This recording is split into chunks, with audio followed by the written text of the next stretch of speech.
从上周末开始，中国正式进入了两会时间。3月5号上午，第13届全国人大5次会议在人民大会堂开幕。国务院总理李克强在会上做政府工作报告，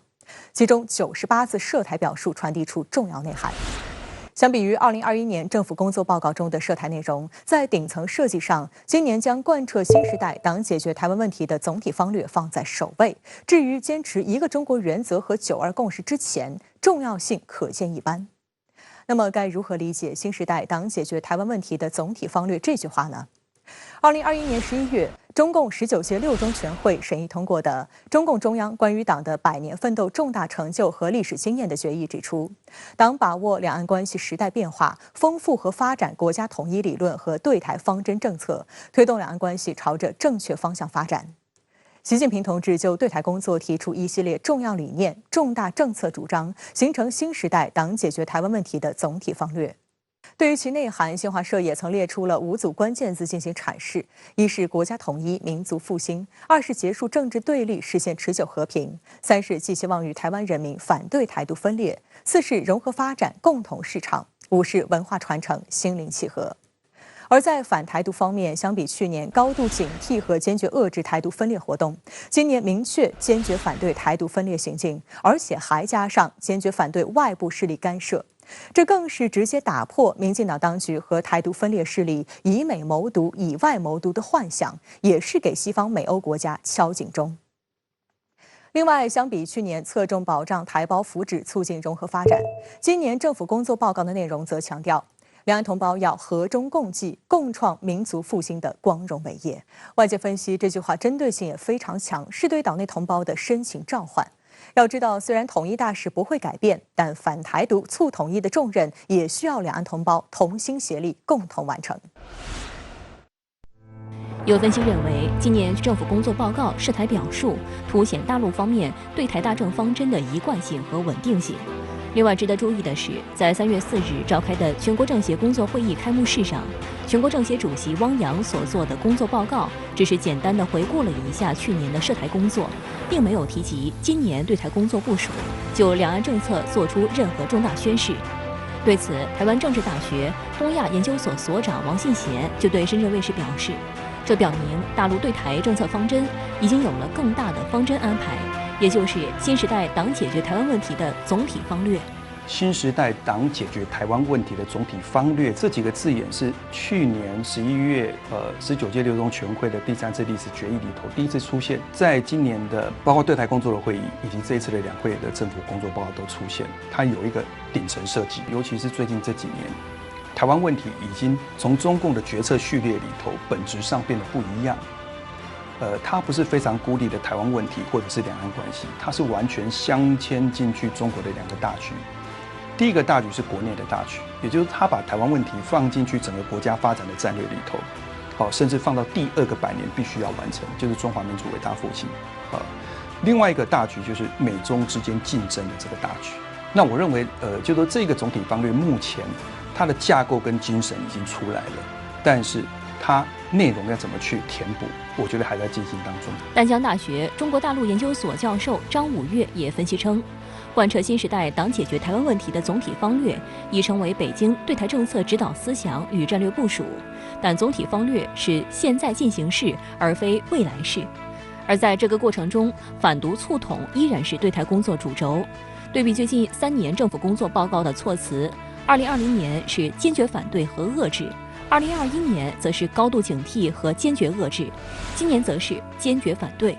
而在谋发展、促融合方面，虽然今年没有提出具体涉台措施，但有不少人也注意到，从整体而言，政府工作报告着力稳定宏观经济大盘，保持经济运行在合理区间，并提出多项措施，对台胞发展也是释放了不少利好信息，比如报告中7次提及的减税政策、资金向基层下沉等等措施。我作为人大代表，这几年来呢，一直关注的我们小微企业的发展。那这个报告当中呢，对小微企业来讲呢，利好满满的。我刚才呢已经跟我所联系的这些台胞啊、台青的小微企业已经联系了，让他们关注和仔细的阅读一下报告当中关于这方面的大片的措施。事实上，今年1月25日举行的2022年对台工作会议上，汪洋也曾强调，要秉持两岸一家亲理念，完善同台企台胞分享发展机遇和落实同等待遇的政策，为台湾基层民众、青年群体参与两岸交流合作提供更多便利条件。正在北京参加两会的台籍全国政协委员、台盟上海市委会副主委庄振文就表示，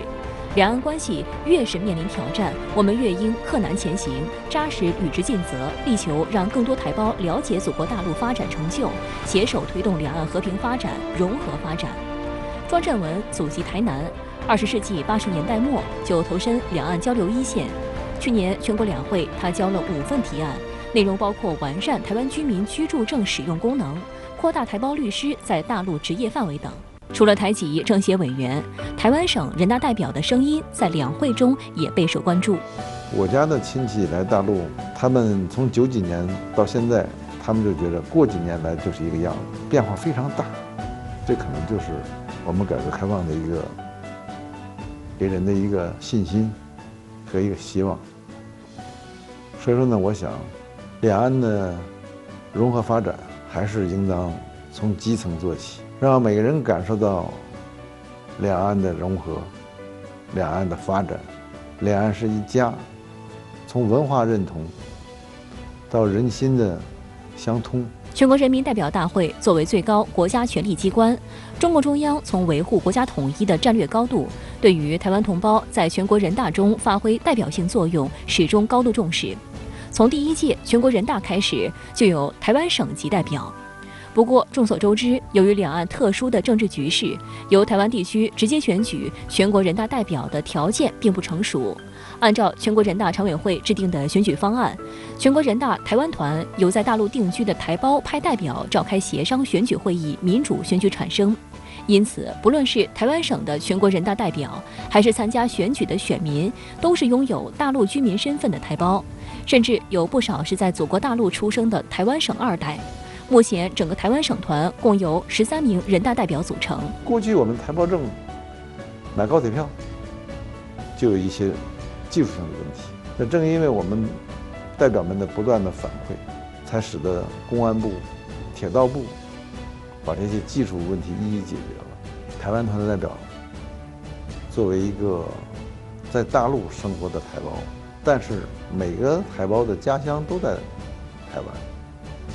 特别是我的所有亲人都在台湾，所以说他们的交流我都记在心里。为了更好地倾听民意，不少台湾省全国人大代表均表示，1年到头自己要不断访台胞、进台企，甚至1年见了近1000人次，才能较好地收集他们的意见和诉求，最终形成议案，在全国两会上提交。他们认为，作为距离台湾民众最近的全国人大代表，他们有责任将台湾最基层民众的声音带到人民大会堂，带到全国两会的会场上。我自诩是传播两会精神的达人。那么在2021年两会期间，也去年我面对媒体我说了纵观世界历史可知，国家统一是民族复兴的重要标志。2035年远景目标规划的实现，中华民族的复兴进程是中国政府向全世界展示推进祖国统一的国家意志。这段视频对150多个媒体争相传播，短短几天这个关注度有2亿多这个人次不小心成了网红，在海峡两岸也产生了不小的影响。作为同济大学材料学院教授委员会主席的张雄，长期从事科研工作，不仅关注专业领域的研究和科技成果的社会应用，也致力于两岸教育领域的交流与发展。今年，张雄就碳中和和两岸第4通教育融合提出了建议。有台媒评论就指出，台湾地区不应该缺席大陆实现2035年远景目标的进程。大陆去年更释放出重要信号，规划交通网连通闽台。当将来台海通道建成以后，这个将来的两岸闽台和周边的地区这样一个台湾海峡大辖区的发展，能不能和粤港澳大湾区一样，甚至于发展得更好更快？它将来会不会和珠三角、长三角、环渤海这几个经济区，加上我们将来台海的大辖区，成为我们国家发动经济的一个新的一个推动力？这样对我们这个整个中华民族的发展就带来很大的好处。它的文字没有变，语言没有变，也就是它的文化的根基没有变，它就是中华民族的一部分。有人说去中国化，我想这一点啊，首先就违背了历史，也违背了中华民族这个文化的这种大背景。所以说，我想两岸的统一早晚的事情。2020年12月4号的国家宪法日，国台办在这一天发布了一张“国家宪法日，一起来看看宪法关于国家统一的规定”的宣传海报，而这也让国内外媒体纷纷进行猜测，这是否意味着大陆可能推出国家统一法？实际上，多年来民间多次呼吁要制定国家统一法。在去年两会上，台籍港区全国政协委员林有识就认为，为应对岛内目前的种种台独行为，出台一部国家统一法十分必要。在今年的两会上，国家统一法的呼声再次出现。有观察指出，国家统一法无论最终会否落地，它都代表了两岸同胞对解决台湾问题、实现祖国完全统一的殷殷期盼。在两会召开前夕，全国政协常委张连起对外透露，在今年两会上，他将就制定祖国统一法的相关问题提交提案。张连起表示，在当前两岸关系复杂严峻，特别是民进党当局与美勾连，不断挑动两岸对立对抗，进行谋独挑衅的形势下，我们必须坚持运用法治方式和手段，推动实现祖国完全统一。因此，制定祖国统一法就具有了迫切性、必要性和正当性。张连起还表示，此前出台的反分裂国家法侧重于反独，而祖国统一法将侧重于促统。建议通过祖国统一法规定包括台湾居民在内的全中国公民推进国家统一的法定义务，明确界定违反国家统一义务的法律责任，打好两岸关系的法律战、舆论战、道义战。从自己的这个责任，从他的在这样的一个两会这样重要的政治活动提出来这样的一个说法，我觉得从这个精神上我们是支持的，但是从具体的操作上啊，我们觉得对国家统一这个目标本身、过程本身，以及这个我们可以采取的各种各样的推进祖国统一的这些举措啊，这些我们都要进行一个更加全方位的这个考量。就在2月初，上海东亚研究所前所长张念池发表《中国的历史使命与台湾问题》一文，谈及统一的手段时就强调，当务之急是要好好建立一部统一法，以法律做武器，才威力巨大。张念池告诉深圳卫视记者，制定统一法有其必要性。制定这部法律的过程就是集思广益的过程，把这样的一个艰巨复杂的任务可以考虑得更加细致、更加周到、更加将来可以依法来执行。张念池提到，和平统一是迄今为止国家与党中央的选择，涵盖了民族最高利益。有些人认为大陆已穷尽一切手段，合统无望了，这其实很片面，也很偏激。张念池认为，消除外界对统一手段的误解，制定统一法就是其中一个环节。统一法涵盖怎么合统与怎么无统，要讲得清清楚楚、明明白白。这是一个非常复杂的一个内涵，它不是很简单的，需要很深入的思考。而我们过去对这些问题的思考都不够的，通过立法呢，可以把这些细节都考虑得非常非常周到。对于张念池提出制定统一法，台湾政治大学东亚研究所所长王信贤表示，张念池早在2003年就撰文倡议制定统一法，而近几年大陆越发频繁地提及涉台立法，意味着大陆正在就统一寻求法理保障。它都是属于涉台法律的一部分啊，应该说它是有一贯的部分，就是不管中间提的是9·2共识，还是属于1国2制等，这些都全部都是手段。我们也发现，其实最近这2年，全国人大就立法机构其实谈到涉台的频率也在增加。那这个跟刚才我们提到的政协提到的涉台的部分在降低，这是一个很有趣的对比。所以我们可以发现，如果从这个背景底下，那对台就不只是统战，它也涉及到法理斗争这个部分。王信贤指出，未来如果制定统一法，侧重点将与反分裂国家法有所不同，有助于厘清核战界限，就可能针对反分裂法第8条的字句，譬如和平统一的可能性完全丧失，得采取非和平方式及其他必要措施等内容，赋予更明确的定义。这也就是张念慈所说的要把合统武统讲清楚。反分裂法当然就是说，它是一个比较属于反毒的就是比较属于负面表列告诉你，你只要做到这些你只要不要做到这些事情，那就可以。那这统一法的内容包括什么叫做统一，什么叫做分裂，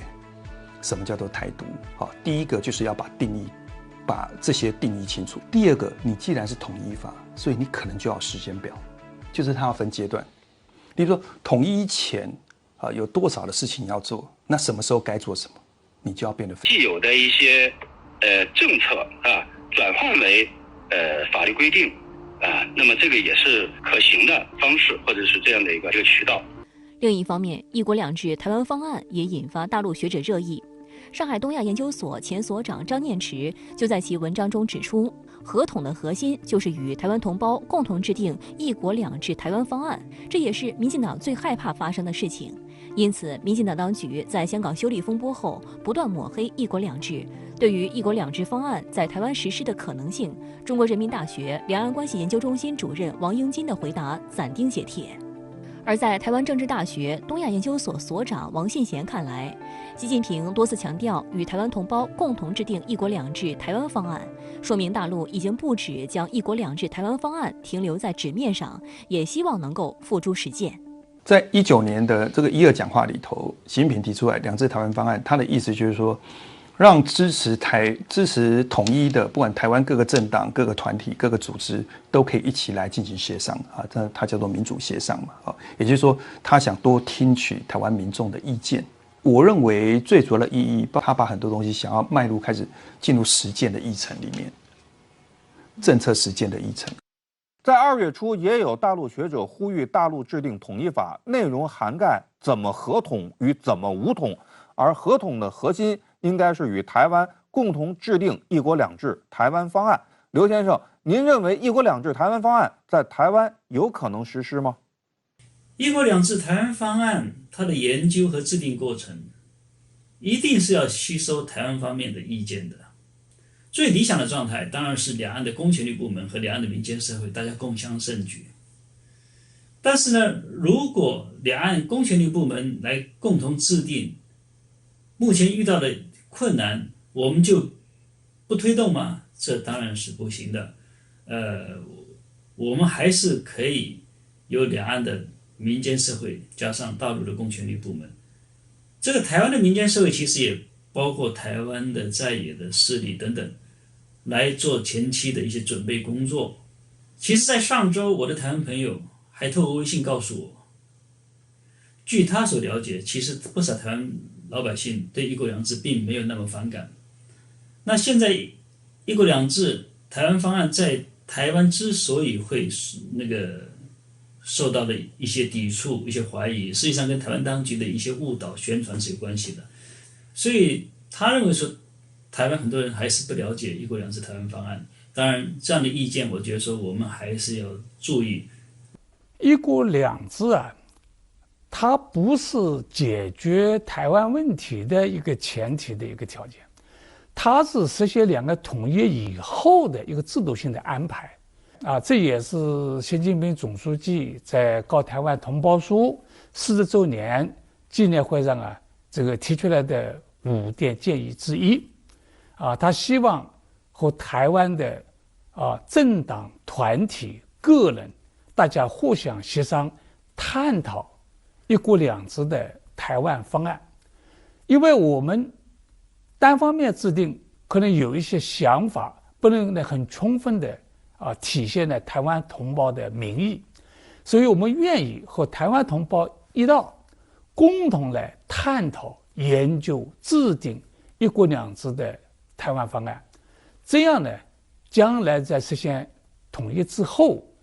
实行这个方案就有呢极大的可行性、可操作性它的现实性。两岸要统一的话，9·2共识是一个起点，1国2制是终点了。这中间有一段距离是很多是可以沟通、可以协调、可以谈的嘛，对不对？所以这是一个合法、合情、合理的一个方式。只是呢，就是整个被误导但是呢，它还是解决问题所必须的，它是永远不会变的原则。针对有人炒作将台湾问题同乌克兰问题相比较，3月7号，国务委员兼外交部长王毅在两会记者会上驳斥称，台湾问题与乌克兰问题有着本质区别，没有任何可比性。最根本的不同在于，台湾是中国领土不可分割的一部分，台湾问题完全是中国的内政，而乌克兰问题呢，则是俄罗斯和乌克兰两个国家之间的争端。我们看到有些人在乌克兰问题上反复强调主权的原则，但在台湾问题上却不断损害中国的主权和领土完整，这是赤裸裸的双重标准。在谈及台海局势紧张的原因时，国务委员兼外交部长王毅强调，根源就在于民进党当局拒不认同一个中国原则，而美国一些势力为了遏制中国的振兴，纵容鼓动台独势力发展，挑战和掏空一中原则，也把台湾推向危险的境地。台湾的前途希望在于两岸关系和平发展，在于实现国家的统一，而不是依靠什么外部的空头支票。挟洋谋独没有出路，以台制华注定失败，台湾终将会回到祖国的怀抱。台海问题专家谢玉指出，美国一些反华势力接连打出以台制华牌，岛内分裂势力以美谋独，屡屡引起台海局势的高度紧张。这也意味着外部势力干涉台湾问题正在成为极为危险的乱源。为维护台海地区和平稳定，就必须坚决反对外部势力的干涉，并将其放在涉台工作的重要位置。美台关系，走得越近的时候，也就是台湾当局有信心挑战一个中国红线的时候，也就是两岸关系越来越危险的时候。我觉得台湾当局本来他是想用这种方式来扩大自己的支持度，实际上他反而把两岸关系、把台海的局势推高到了更危险的境地，这种是一种反向操作，对两岸关系来说是有百害而无一利的。当地时间3月3日，美日澳印四方安全对话视频峰会在美国总统拜登的主导下举行，日本首相岸田文雄、印度总理莫迪以及澳大利亚总理莫里森跨海连线与会。会议主题聚焦俄乌局势对印太地区的影响，但台湾问题却悄然成为了另外一个欲盖弥彰的焦点。据澳大利亚广播公司报道，澳大利亚国防部长彼得·达顿近日对媒体表示，一旦台海开战，澳会向台湾提供军火，武装民进党当局。2月26日，美国派出约翰逊号驱逐舰过航台湾海峡，给台海把台湾议题纳入到这个安全对话的这个内容或者框架里，安全事务的这些比较高端人士的访问团来台湾，或者是蓬佩奥以个人的身份来台湾，其实它背后所凸显的都是一个美国政坛、美国的这些势力希望在台湾问题上不断的拉高反中国、遏制中国的这样一个力度和声浪。那么在这个过程中呢，我们看到台湾当局在这个时候把这个事情做得很高调，实际上他是想向岛内的民众、向台湾的社会来宣称他获得了美国支持他能够在美国的支持下对抗中国大陆，在两岸关系中向岛内来传输这种他能够抗中保台他能够维护台湾的安全，想释放这样一个信息。上周，美国前国务卿蓬佩奥展开为期4天的访台行程，不仅遭遇岛内民间团体集结抗议，又赶上了全台大停电，原定的网络直播也取消了。有台媒就讽刺说全台在停电当中迎接蓬佩奥，也许不只是一个隐喻。黎先生，蓬佩奥此行遭遇的一系列尴尬，岛内民众怎么看？首先呢，蓬佩奥来台湾呢，这次可以说是乘兴而来，但是我觉得他是扫兴而归。到机场看到是有人欢迎，结果叫的是什么？骂他战争贩子。他从酒店到蔡英文办公室，没有想到因为停电，所以耗资故障，结果他的车陷在车阵里面去。后来安全人员很紧张啊，安全人员很紧张，因为一陷过，人家看这是谁呀、谁呀、所以有些骑车在路边过来就会看。那看了后，他们有一个感觉，看的眼光并不友善，可能是鄙夷的眼光，所以安全人员很紧张。当然不是他不可能暗杀他了，但是怕什么？侮辱性攻击。什么叫侮辱性攻击？给他吐口水啊！那这个是不是很不事情呢？所以他那个时候就受了一场虚惊。结果呢，到了这个蔡英文办公室呢，觉得网络要直播他这个风光的一面，结果因为停电的关系，网络断电，所以他也没有啊。那这个时候后来他整个呢来就是说整个在这边就参加这个远景基金会的一个演讲。那这个演讲呢，他给了这$25,000。那通常这个$25,000是讲2个小时的。最少1个小时、2个小时，结果他只讲20分钟。蓬佩奥毕竟已经是卸任官员，蔡当局如此卑躬屈膝，打的是什么主意呢？刘先生，在对抗大陆方面，民进党现在是有点饥不择食。其实他们的逻辑很简单，他们就认为说敌人的敌人就是我的朋友，所以他就跟蓬佩奥这些臭名昭著的政客，相互取暖，本质上来说，这是一种心虚的一个表现。我们知道蓬佩奥到台湾去，带了一拨人过去，实际上就是骗钱，骗取民进党当局的一些经费上的一些支持。他个人在台湾讲的一些话，可以说是信口雌黄。他自己在任内大权在握的时候，他所谓的承认台湾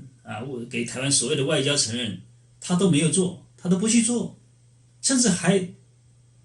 自相矛盾在说他们是坚持一个中国的，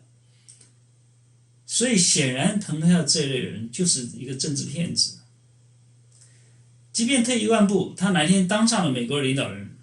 他能够兑现他的空头支票吗？我是不相信的。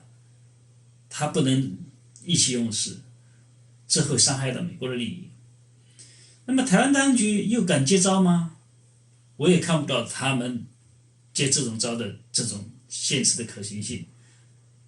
甚至到时候他们躲都来不及，因为这会直接颠覆两岸关系和平发展的进程，对台湾造成无法挽回的这种伤害。在蓬佩奥窜访台湾之前，3月1号，美前参联会主席马伦也率领跨党派人士组成的代表团去了台湾。赖清德在跟马伦等人见面的时候，提出希望台湾未来加入4方安全对话。马伦则表示对这个意见，代表团将会带回美国讨论。民进党为什么要往这个4方安全对话当中钻？美方会接受吗？李先生，这个整个来讲，就是说台湾要加入美国、日本、这个印度、澳洲的所谓4方安全对话，这是绝无可能。提出来呢，只会让人家耻笑你没有水准。那么美国人讲说带回美国美国研究，这是因为礼貌，不好意思当场说你实在很愚蠢的问题吧，他不能这样讲，所以带回去研究是给你一个下台阶。所以呢，我们很纳闷的就是说，蔡英文为什么不提这个？是蔡英文知道这个题目荒谬无知嘛，所以是他叫赖清德提。还是他没讲，是赖清德自以为聪明提呢？但是呢，不管怎么样呢，这个呢，就是一个呢，整个呢，就是可以看出来呢，整个这个蔡英文赖清德这个政府呢，他的确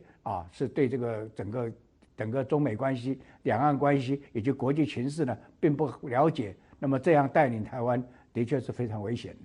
如果民进党为了谋取选票而进行谋独冒险的话，大陆的反独促统工作可以从哪些方面展开？刘先生，大陆方面很清楚，两岸的最终完全统一，最好是要和平的方式来解决，和平必须要建立在两岸双方共同的利益基础之上。那么台湾方面，民进党当局企图利用两岸经贸关系去推动台独，实际上根本是不可能的，因为台湾独立绝对不仅仅是经济的问题，它是个政治问题，它是综合实力的问题，它最重要面对的是武力的问题。中国政府一定会用武力来维护国家的统一和领土主权完整，所以我相信在这个问题上，大陆方面是有战略性安排，大家一定要支持两岸经济社会各方面的继续的交流合作往来，让两岸人民更加体面的生活在一起。在今年的两会上再次传出了盼望两岸统一的时代强音。与此同时呢，我们也面临着疫情冲击、中美博弈以及外部势力插手台海等挑战。在震荡前行当中维护两岸关系，我们应该如何以我为主，主动塑造有利于我的态势呢？这一次两会，第一个新时代党解决台湾问题的总体方略，加强了工作指导。所以他就是他的做法就明确而且具体，你要严厉制裁台独，还有援独，就支援台独这些分子，那你呢令诸必行。你就像前一阵公布了这个整个台独几个人，然后就是说对于他们的这个有来往什么的这支援他们的这些会予以这个制裁，这个效果很大。你就像这一次我们看这次蓬佩奥到台湾来，他想找一些商人开那所有的很多商人，就是说除了专门做台湾生意的商人以外，其他没有人敢来。为什么？就是很怕说来的时候被你就牵扯到这个嘛，对不对？而且我们也讲句很老实话，你不能说在大陆赚钱，然后你去支持台独，支持他们就侮辱大陆，破坏这个民族感情，这是没有道理的嘛。所以我们的对台工作千头万绪，概括起来，我认为就是4个字：反独出统。